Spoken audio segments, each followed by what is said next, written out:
3 Lexington apartments are condemned and 2 people are displaced after a crash involving a hit-and-run driver. Police say they have now found that driver. The Estill County Jail is temporarily closed because of bed bugs. Today, Lexington first responders are asking you to help some of their own. I'm in Lexington with all the details. Tracking, alerting, protecting. This is WKYT News at Noon. And good afternoon from WKYT News. I'm Barbara Bailey. I'm Bill Bryant. Here's what's happening at noon. The driver who police say backed his car into a Lexington apartment building overnight and then took off has now been found. Now, it happened on Jennifer Road off Eastland Parkway around 2:30 this morning, causing extensive damage to 3 units. WKYT's Mark Barber has reaction from a man who lives in the building. It's our top story at noon. Mark? Investigators say the hit-and-run driver told them that he was backing up to leave after he got in a fight with his girlfriend when he crashed into the apartment. Police say that he told them that he would have stopped, but he didn't realize that he caused all this damage. The woman who lives in the apartment that this car barreled into says fortunately it happened around 2:30 this morning when she was gone. The crash cracked a wall and splintered support beams at the apartment off of Eastland Parkway and Jennifer Road. The woman who lives here says this was a very close call. She tells us that up until a couple weeks ago, she slept against the bedroom wall that the car broke into.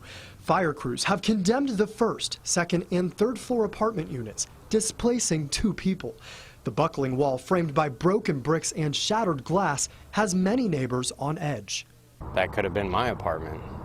And I have a lot of electrical stuff that, like computers and things, that sit right on the wall where he would have hit if it would have been my apartment. And it would have damaged something, I'm sure. The man who slammed into this building did not want to talk on camera, but he did say that he was very surprised and upset that his accident caused this much damage. In Lexington, Mark Barber, WKYT. Mark, thank you. The hit-and-run driver was cited with leaving the scene of an accident. Police found him after someone spotted a vehicle parked nearby with no plates. It was a similar situation in Lee County, but this one ended up in an arrest. A driver apparently hit the accelerator instead of the brakes just after 11 o'clock last night. He ended up hitting a building at the Falcon Ridge Apartments in Beattyville. At least 2 people were displaced because of the crash. The driver, Lawrence Mincy, was arrested and charged with DUI and driving on a suspended license. Well, 15 inmates have been moved and several guards are out of a job in Estill County right now after leaders have closed that jail. It's all in response to a bed bug outbreak, and now there's concern that another county building may also be infested. WKYT Sam Smith is tracking the situation and joins us now from Irvin. Sam? The decision to close the jail was made on Tuesday. The county health department found an issue with bed bugs inside. The jail needs to be closed so those bed bugs could be removed. The jail's 15 inmates are being held at the Three Forks Regional Jail in Lee County right now. When it comes time to remove the bed bugs, it wouldn't be safe for the inmates here.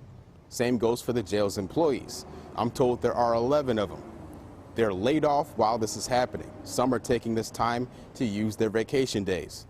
The jailer, 1 male transport officer, and 1 female transport officer are still on call. When arrests are made, they'll meet the arresting officer outside the jail, and then they'll take the inmates to Three Forks. Judge Executive Wallace Taylor says this is a public health issue that needs to be addressed. Says on Monday, an exterminator will be here at the jail to inspect the building, and then that exterminator will provide the county with an estimate. In Estill County, Sam Smith, WKYT. All right, Sam, thank you. The exterminator will also inspect the courthouse for any signs of bed bugs. Again, that's coming up on Monday. First responders are always helping out other people, but today Lexington police, firefighters, and other first responders are asking the public to help some of their own affected by the recent flooding in Johnson County. WKYT's Michelle Chamberlain is live with more on today's donation drive. Good afternoon, Michelle. Good afternoon, Barbara. Yeah, the Lexington Police Department is here at the West Roll Call Center off of Old Frankfort Pike, asking for donations to help the first responders in Johnson County affected by last week's tragic flooding. You just come around the back here, drop off your items at this table. The plan is to leave Lexington tonight at 6 o'clock to deliver those items to Johnson County. The group plans to stay until Sunday to help Johnson County first responders and their families clean up their own homes and properties, as they've been working so hard to help others. Sergeant Ronald Keaton is from that hard-hit area, and he's looking forward to going home and helping out. Even though I've left the mountains, there's still part of the mountains are in me, and so for me it's special to go back home and be able to help the first responders so that they don't have to worry about their homes and worry about cleanup. Our goal is to go down there and help some of them, so that way they can focus more on helping people in the community. And so if we can, go down there for a couple days and help facilitate that and make things easier for people, and that's really our goal in this. Sergeant Keaton says they've raised several $1,000s in gift cards, and the group plans to start this weekend's journey helping out State Trooper Danny Thompson. Thompson's home was severely flooded. Here's a picture of his in-laws' home, which was destroyed by the flooding as well. They're asking for donations of gift cards and cleaning supplies. You can bring them here to the West Roll Call Center off of Old Frankfort Pike up until 4 o'clock today.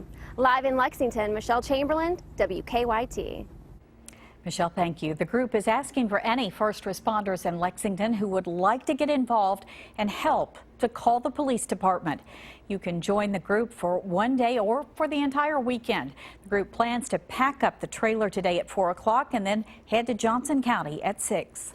Well, it's a nice day right now in the bluegrass, but there are some rain chances increasing into the afternoon, especially as you head into southern Kentucky. The good news is we are all looking dry for the weekend. Those temperatures will be climbing. WKYT meteorologist Micah Harris is live in our First Alert Weather Center. Yeah, you look outside here in the bluegrass, and as I stepped outside, I looked north, clear skies. I mean, you have a few clouds here and there. It looks great. You have no chance of rain. Then I look south, and all you see are clouds. So we're kind of on that fringe here in the bluegrass region. Kind of depending on where you look will depend on what your perspective is. But down south, that's where you're seeing that rain. We'll put this into action. It's not much for most, but where you are getting that heavy bouts of rain coming out of that Columbia area and Gradyville, heading toward the Cumberland region off toward Russell Springs, that's where you're going to get some pretty heavy downpours. But other than that, it's some light rain falling across the area. And I'll put a line on this to show you exactly where you could see the rain the rest of the afternoon south of this line. Lexington, we don't have a chance. Maybe a sprinkle is possible, but we don't really have a chance of rain. Down south, there you go. That's where you're going to be holding on to that. Northern zone, you look good the rest of the day. Look at the temperature difference. This is what rain does. 68 degrees in Danville, 80 degrees in Lexington. We'll finish off in the lower to mid 80s, central and northern zones. And down south, we may not even get out of 70 for some zones. 68 in Danville. That's a nice feel, except that there's rain around. 80 degrees. We'll call it through the rest of the afternoon for most. Rain in the southern zones, and the focus of the forecast is the rain in the south today, but much quieter afterwards. Now, I'll take you into your latest forecast, because when it's quiet this time of year, it means temperatures go up, and I'll show you how high we go coming up. Okay, we'll get those details shortly. Thank you, Micah. As a lot of folks head out to pools on summer days like today, health inspectors are out there too, at least at those public pools, making sure the water is safe. There are between 350 and 400 swimming pools in Lexington. Each one is inspected by the Fayette County Health Department. Inspectors check for unhealthy levels in the water. On average, they shut down about 2 to 3 pools a week for not meeting state standards. And the wet summer has added an additional hurdle to their workload. That waters down the chlorine levels, so they have to constantly react to those environmental changes. Tonight on WKYT News at 6, we do some checking of our own on the water quality at some popular Lexington water spots. Well, a Kentucky Proud movie is going to be opening up in Louisville and Lexington this weekend. Runoff, which is about a woman who goes to desperate measures when her family's farmland is threatened, was filmed entirely in the Commonwealth. The film crew was based out of LaGrange and shot on real working farms across the state. Many of the cast and crew members are Kentucky natives as well. The movie will make its debut here in Lexington tomorrow night at the Kentucky Theater.